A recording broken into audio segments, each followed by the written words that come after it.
ভাবে সম্পূর্ণ করার জন্য হিন্দু ভাইদের আন্তরিকতার কোনো ঘাটতি থাকে না। এই যে এক ধর্মের সাথে আরেক ধর্মের মানুষের বন্ধন, আমার মনে হয় পৃথিবীর মধ্যে খুব কম দেশে আছে।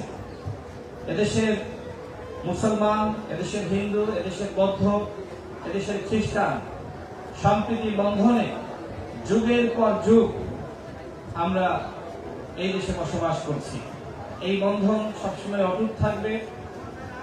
আমরা মনে করি ধর্ম যার যার, নিরাপত্তা পাওয়ার অধিকার আমাদের সবার। ধর্ম যার যার, নিরাপত্তা পাওয়ার অধিকার আমাদের সবার।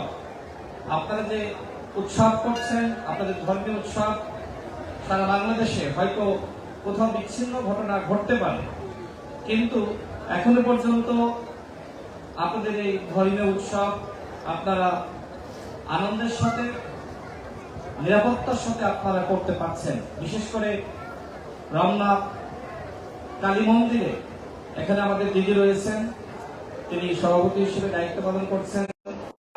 অনুষ্ঠানে সহযোগিতা করে থাকে, বিশেষ করে আমার পাশে আমাদের সম্মানিত প্রত্যক্ষা। এই উদ্যানের নিরাপত্তা প্রদানে আমি মনে করি আগের যে কোনো প্রক্টরের থেকে তিনি সব থেকে বেশি মনোযোগ দিয়েছেন।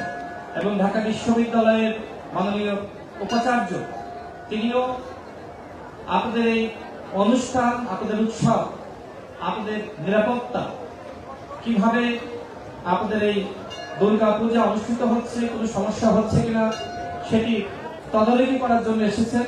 আমি ঢাকা বিশ্ববিদ্যালয়ের ছাত্র হিসেবে আমি মনে করি এটা অত্যন্ত গৌরবের যে তিনি সরাসরি এখানে এসেছেন।